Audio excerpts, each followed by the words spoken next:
Equity is what we do as a labor union. We provide equity in the form of our collective bargaining agreements.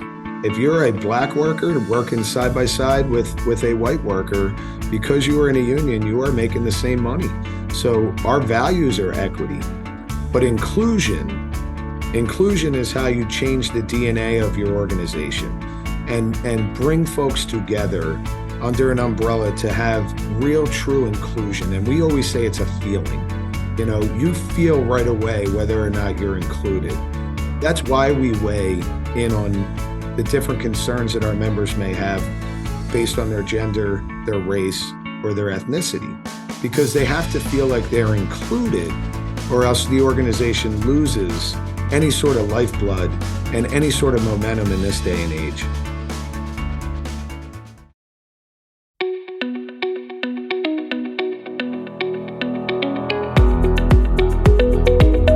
This is Associations Thrive, the podcast celebrating successful associations and their leaders.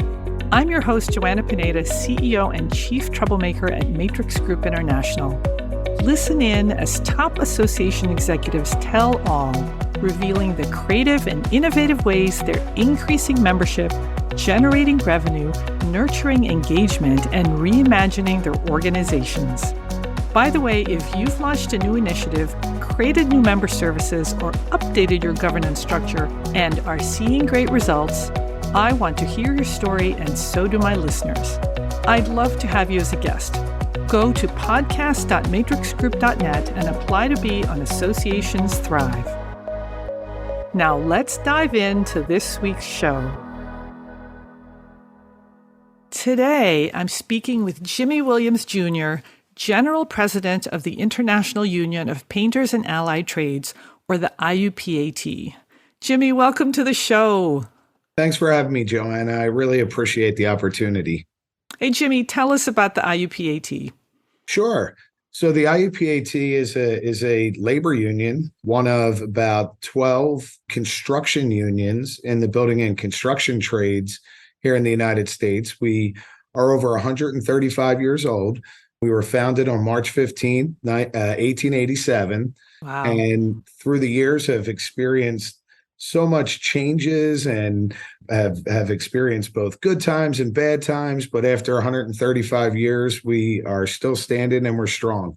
We represent workers that come in a variety of different building and construction trades, from not just painters, which is in our name, but we also represent glass workers, which I myself was a glass worker, drywall finishers. We represent floor coverers, and we represent what we like to call industrial painters, those that work on bridges and highways and help really protect America's infrastructure. So we're a proud, diverse set of trades in the construction industry. Jimmy, you've got all these different crafts kind of under this umbrella. What ties you together so that you're the IUPAT? Yeah, what uniquely ties us all together is that we're all construction workers for the most part. We share a common interest. We bargain together for better wages and better benefits. We have pooled our resources to where instead of just having one craft that provides a pension or provides training dollars or provides, health care, we under one umbrella provide those benefits across multiple trades, which is unique in the building trades and in the labor movement. Jimmy, I had a chance to meet with and work with some of your directors of training, and I had a director of training from Las Vegas. And I said, how do you describe the union to potential, members? And he said, I take them up to the roof and I tell them, we make Las Vegas beautiful. Yeah, it's the truth.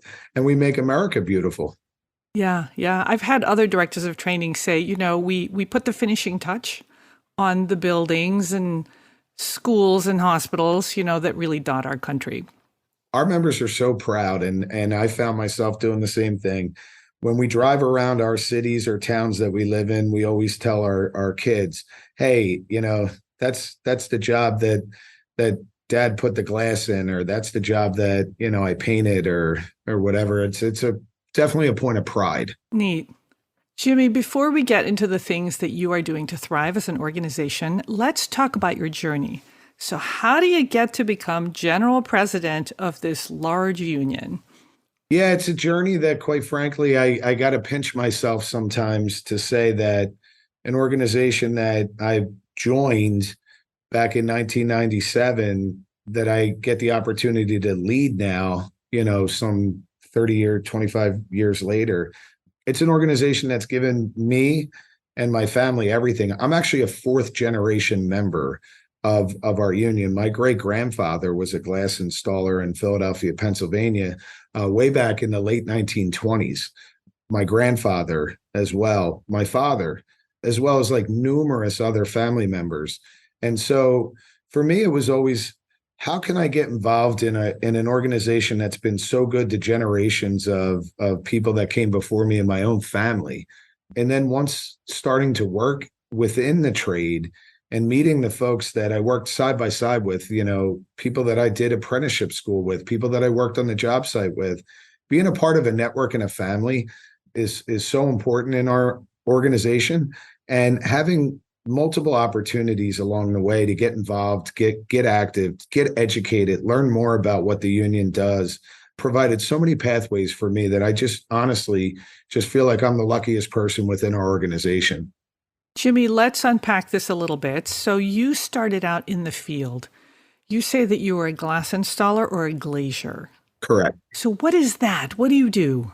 So a glazer can do a ton of things, but when you look at like every skyscraper throughout this country, that's installed by glazers, and it's hard work. It's working at heights. It's highly skilled and technical. Same thing with all the way down to like those that put in shower doors and mirrors, and folks that put windows in any building. Same thing with doors and entranceways. I mean, it's a very it's a highly technical and highly skilled trade, but it really runs the gamut from working on hospitals to working on airports to skyscrapers to schools. It's a great field. So, in 2002, you joined the International. So, you went from being in the field to being at the International. What kind of transition is that like? It's completely different Yeah. when you work with your hands and you get to walk away from your work and be able to actually look at it and say, hey, I built that, versus now managing people and trying to inspire people and working in a completely different culture. It certainly takes a lot of change within yourself. It takes a lot of being open to education. And it's a much different set of circumstances than being a construction worker. I like currently we manage over $4.5 billion in retirement assets for our membership. That is way Wow. different than getting a set of blueprints and putting together a window on a construction site. Way different set of responsibilities. Correct. So, in September 2021, you became general president, and that was at the height of the pandemic. So, what's that like to take over an organization when there's so much turmoil, so much uncertainty, and certainly a lot of questions about what's happening? Is construction essential? How do we keep people safe? How do you take over at that time, and what do you do? Yeah, and really the pandemic started, I would say, a year before that. And Right, we right. were, as an organization, going through the transition from our previous president to a new team coming in. And so we were trying to deal with transitional issues as well as really what was probably the most uncertain time for construction workers in my career. I would say the two most impactful moments in the construction industry for workers was the Great Recession in 2008, where literally the economy got shut down overnight, and the pandemic. And it was certainly challenging because not only was there areas of the country where the work was being deemed essential, there were other areas of the country where they said, we don't know, we don't have enough data on whether or not this disease is being transmitted in construction sites. We need to slow this thing down, and we need to figure out a better way to protect workers. And as a union, we invest millions of dollars a year in workforce training that it just put us in a very, very precarious situation as far as leadership. And quite frankly, you had to lead with your gut. And lead with the data to say, hey, we will advocate for our members to work, but they have to work in a safe environment. And we were putting out safety standards and things like that to make sure people were comfortable even going to work. Yeah, because you basically have two potentially conflicting goals: to keep people working and keep people safe. And it wasn't clear how to keep people safe. And I guess the guidance was changing all the time. There was no guidance in the beginning.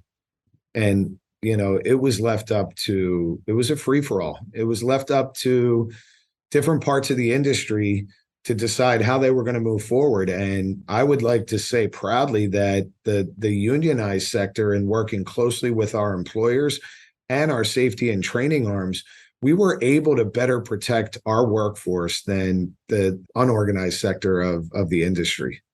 Well, let's turn to the union. Let's turn to the international. This week is National Apprentice Week. November 13th through the 19th in the U.S. is designated National Apprentice Week.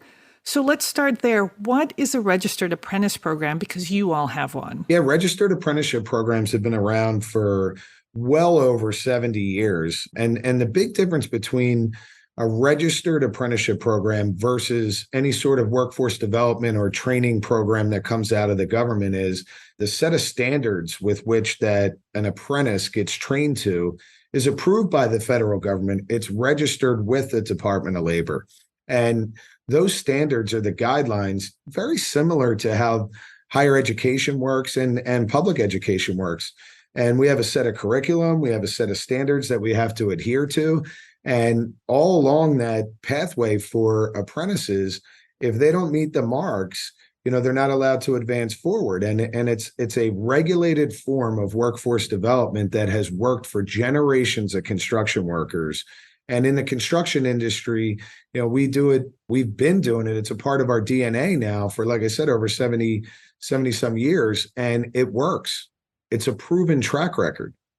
So if I'm 25 years old, I've been painting houses, and I think, I think I'd like to do something different. You put me in an apprentice program, and what does that look like? What do I become? So your training begins from day one. You join our apprenticeship programs. We place you into employment with our employers that have agreed to hire apprentices, and your training goes through either a 3 or 4 year period where you receive incremental pay increases as you meet the benchmarks of the training. And it's a time-proven process for how to take workers that maybe have minimal experience or some experience and bring them up to speed and up to a level where when they're done, there's a quality assurance that these folks know what they're doing. So I'm getting classroom training as well as on-site training as well as employment. And a fourth thing, which is hands-on training in the classroom. So it's all tied together. There's the book knowledge. There's also the hands-on knowledge that we apply in our training centers. There's the on-the-job learning, which is really, really important. But there's employment factored in there where you're earning as you're working. So why are these programs relevant today? They're more relevant today than ever before because the federal government has put more dollars. This federal government has put more dollars into construction spending in the last 2 years than any other administration in previous administrations. They passed the bipartisan infrastructure law, which is 10 years worth of $1.1 trillion worth of spending on infrastructure. They passed the Inflation Reduction Act, which is going to create enormous amounts of construction opportunities in wind, solar, and other forms of energy production.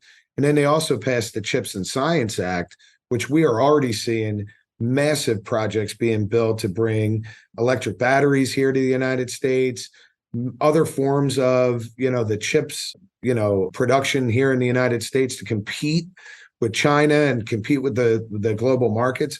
All of these construction projects are 100% tied to the utilization of registered apprenticeship programs, which means our apprenticeship programs need to ramp up to be able to meet the demand of the workforce that's going to be needed here to build these massive, massive projects over the next 10 years. Boy, that's really amazing. So they're tying the apprentice programs to these different, bills so that then we have a trained workforce and we have a trained workforce that is skilled and safe. Absolutely. And there's a third piece to that, and those jobs are high paying because of the work that apprenticeship programs do related to prevailing wage. Whenever the federal government invests money directly in projects, there's something called the prevailing wage laws, the Davis-Bacon Act, where a registered apprentice can earn while they learn, and the journey workers that work side by side make the highest wages in the industry. Boy, that's amazing. Well, let's turn to something different. So you do a great deal of advocacy. So tell us about the advocacy that you're doing and what are your big issues? Okay, so you just heard the results of great advocacy. We have advocated for at least my career since I started in 2002 to actually fund the infrastructure work that's needed in this country to bring us up to speed. And that was some long, hard advocacy work, both on Capitol Hill, but then also at the state level. We're constantly advocating for the labor protections that need to be in place when there's massive government spending, because there's one thing to spend, it's another thing to have protections for the workforce. So as a labor union, we're constantly advocating to make sure that labor protections are involved in any sort of government spending. But there's so much more advocacy that goes into our work, advocating for humane immigration systems. We see the downside of that in the underground economy, in the construction industry, which could be rampant in the private sector. We advocate for pro-worker legislation that gives workers more of a voice at work. Our labor laws in this country have not been changed for the positive since 1937. There's a better way of treating workers in this country, and we are constantly advocating for change in how we treat workers under the eyes of the law too. And Jimmy, when I visit the website and I read about the advocacy that you're doing, it feels very encompassing. So what are some other issues that you're involved in and care about? Yeah, as a labor organization, we represent a very diverse set of members with very, very concerning views on where we're at as a society these days. For instance, we represent an increasing amount of women in our trades. And when our women members voice their concerns over what's happening in this country, we feel like it's our duty to lift up and support their causes. We represent a number of African-American workers that during the time when, this country was really being torn apart after George Floyd and the incidents that occurred in 2021, we felt there was a need for us to show the members of our union that their union has their back. And we do weigh in on issues that affect our members because we feel like it's our duty to not only represent them in the workplace, but to also represent them outside the workplace. The IUPAT has quite a diverse membership, and I think you've been successful at that diversity. Almost every guest I have on this podcast, Jimmy, talks about workforce development and the need for more diverse membership. So tell us about your efforts in this area and what's working. Well, I think, first off, the nature of the construction industry as a whole is becoming more and more diverse in general, whether it's union or open shop or non-union. The construction industry is a diverse, industry, and it makes up people of all backgrounds. So within our organization, we like to say, and this is a phrase I use all the time, that diversity is who we are. We have to embrace that. Equity is what we do as a labor union. We provide equity in the form of our collective bargaining agreements. If you're a black worker working side by side with a white worker, because you are in a union, you are making the same money. So our values are equity, but inclusion is how you change the DNA of your organization and bring folks together under an umbrella to have real, true inclusion. And we always say it's a feeling. You feel right away whether or not you're included. That's why we weigh in on the different concerns that our members may have based on their gender, their race, or their ethnicity, because they have to feel like they're included, or else the organization loses any sort of lifeblood and any sort of momentum in this day and age. Are you seeing an increase in the number of women and minority workers in the union? Yeah, we are going to be within the next year or two a majority minority organization. We used to be a majority white male organization. Probably by next year or the year after, we will not have a 50% white male organization. We are seeing an increasing number of Latino workers joining our ranks. We have set goals to make sure that we increase the number of Black workers that we bring into our union. But where we've seen the biggest and probably quickest increases in our women membership. No kidding. Amazing. We have doubled every year now for the last couple of years, we have doubled the number of women that we've brought into our ranks. And we're seeing it because of a number of reasons. First off, in the construction industry, we do a lot of what is called the finishing work. Our painters, wall covers, drywall finishers, there's a set of skills there that inherently women gravitate to in the construction industry. But that's not the only reason. In the labor movement and in the union movement, what do unions have that the open shop might not? They have healthcare. We have retirement planning. We have higher wages and better benefits. And we are an attractive place for women that want to earn a living, raise a family, and sustain, that family into the future. Hey, I want to take you in a different direction. You talk about the heritage of the union, and you talk about how these registered apprentice programs have been around for a while. How are they changing because of technology and what's happening on construction sites? There's got to be a fair amount of tech and even maybe AI coming into all this. So how are you, I guess, evolving to adapt to that? Yeah, we have to evolve. And every year we review our curriculum for whatever else is out there in the marketplace. Like, we are already seeing robotics coming into our industry, and we have to embrace that. Anytime you don't embrace evolution in an industry, you're going to lose. We are seeing more automated things, like when a construction site is laid out, it's all done on iPads. It's all done on, equipment that our folks need to learn how to use. And it's an ever evolving industry. I mean, I remember when I started, we didn't even have cell phones on a construction site. They used to give us a roll of quarters, and you had to call the shop if you had any issues. Just the simple sheer pace of technology changes our training programs every year. We're training people on virtual reality equipment too, so that we don't have to spend a ton of money on materials, and teaching people how to use, whether it be a spray machine to paint, or whether it be a virtual welder. It replaces a lot, and we've embraced technology. So what do you say to maybe some members who say, Jimmy, by embracing this technology, you're actually hurting the union because it's maybe removing some of the jobs? Yeah, that argument is real, because it does remove some of the jobs. And when our membership speaks up about that, we can only show them that every industry that has taken an approach to push back on technology does not succeed. And we have to bring our membership into our training program so that they're the ones operating the new equipment, so that they're the ones that have the knowledge to be able to work in the industry as it's evolving. And I think that holds true in every single industry, that's out there. I would say on the AI side, that side is a little trickier to replace a worker. That side can replace somebody who maybe has to put a set of drawings together or put together a bid, which are not typically what our folks do. They do the hands-on application. So how's membership?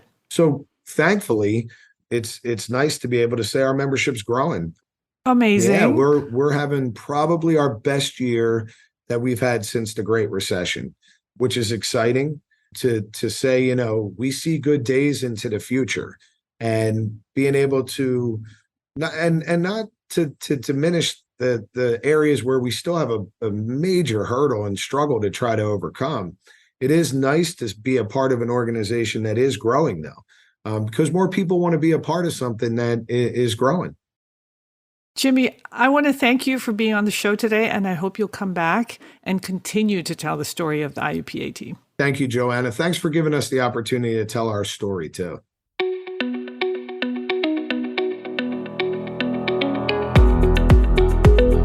Thanks for listening to Associations Thrive. We're so glad to have you here. You know, my personal mission and the mission of my company, Matrix Group International, is to help associations and nonprofits increase membership, generate revenue, and thrive in the digital space. I want to hear stories of how your organization is thriving in today's challenging landscape. Please apply to be on my show by going to podcast.matrixgroup.net. By the way, do you need help with a digital initiative? Maybe it's a website redesign, a new membership database, or a hybrid meeting that you're planning. I'd love to connect with you. Please visit the Matrix Group website at matrixgroup.net. Thanks again for listening to this week's episode of Associations Thrive.